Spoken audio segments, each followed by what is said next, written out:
So good day mga Pepe. So nagbabalik tayo for another vlog, mini vlog nga to. So for today's vlog, we will have an unboxing. So what is unboxing or what item we will unbox?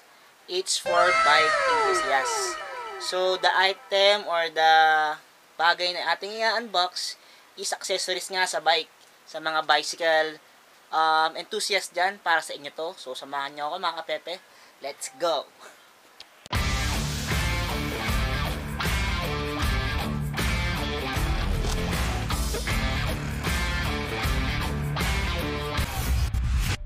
So, ayan mga Pepe. So, meron tayo ditong, ito, binili natin from Lazada. Ano nga ba ito? So, it was polarized na salamin. So, bumili tayo ng salamin para nga sa ating bicycle rides.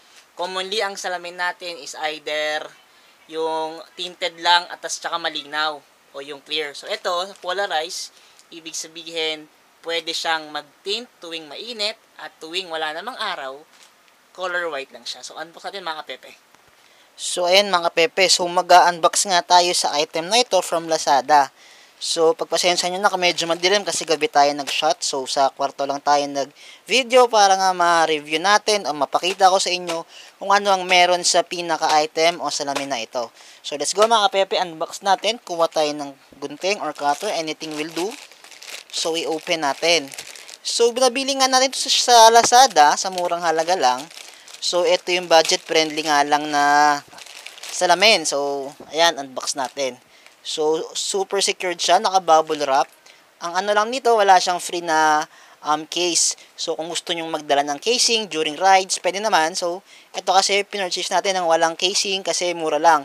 Around 300 lamang to mga kapepe. So, not bad for sa price na yon. So, i-review natin kung anong itsura niya pag binuksan. So, ito siya mga pepe. So, bumili tayo ng black variant. So, ayan, black siya.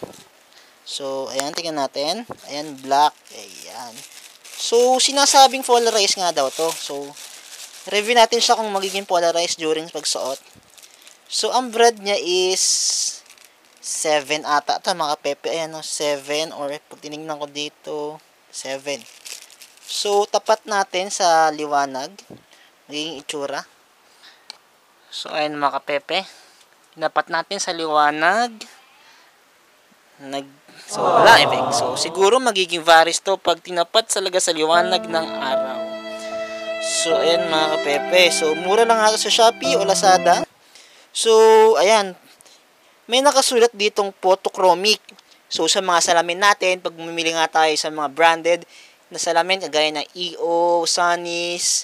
So, meron doon, pwede kang sasabihin ng nagbebenta, sir, pwede bang, gusto nyo ba yung photochromic? Ibig sabihin nga, yung nangingitim pag maliwanag, pag liwanag yung araw, tapos bumabalik sa pagka-white niya during sa wala ng liwanag ng araw. So, ito ibig sabihin nun. So, ang kagandahan dito mga kapepe, ayan. So, meron siyang, ayan, maganda yung texture ng ating salamin. Hindi siya basta-basta lang na design. So, meron siya ditong para mas makapit. May rough edge siya. So, may kagandahan din ito pag sinuot dito. Yung goma na to, napakalambot. So, nag-a-adjust depende sa kind ng nose natin. Nose line kung medyo flat or matangos. Pasok to mga kapepe. So, may kagandahan din siya. May butas dito sa dalawang side. Anong ibig sabihin niya? Siguro, purpose niyan sa acceleration natin. So, pag sobrang lakas na rin ng hangin, dyan lang dadaan yung air vents na yan para nga doon sa may hindi siya mag-contrasting sa bilis natin pag nagbabike tayo sa lusong o sa pababang lugar. So, ayun mga pepe. So, i-review natin siya during maliwanag na. Siguro by tomorrow, pakita ko sa inyo mga pepe. So, ngayon, ito lang ating marireview at kung anong pwedeng meron sa kanya. So, ayan mga pepe. So, maraming salamat mga kapepe. So, ayan mga kapepe. Short review nga lang yun. Pinakita ko lang kung anong meron sa pag-unbox natin. So, nakita nyo naman, sealed siya. Meron siyang magandang pagkaka-bubble wrap. O, ito yung maganda yan kasi hindi siya nababasag. So, na-purchase natin siya sa Lazada nga. So, international custom siya dumaan. So, ibig sabihin, galing pa siyang abroad. So, yun nga, galing China nga to, kaya mura. So, pag sinuot naman ito, mga pepe, check na. Oh my God! Wow! So, black bar yan. So, pag meron doon, tatlo or either, madami pagpipilian. So, ang choice ko nga lang, either itong black na design na ito. The second one is the blue one. So, sa ibang design ng nito, ng lente na to, meron doon iba-ibang parang ombre style. So, black dito. So, after mapunta sa dito bandang part ng tenga, magiging red. So, yung isang design ng isang variant ng ganito.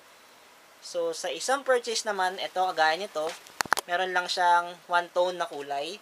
Either itong black, the blue one, the white one, and the gold one. So, yun yung sa kabilang design naman, ayun yung may mga ombre style. So, ayan, pansin nyo mga pepe. So, pure white siya. Tapos, pag binaba ko ng onte, makikita nyo yung photochrome niya. Ayan mga pepe.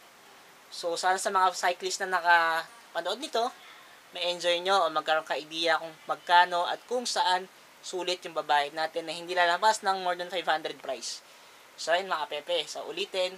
Maraming salamat sa support ang tunay. So, God bless ating lahat. Ingat.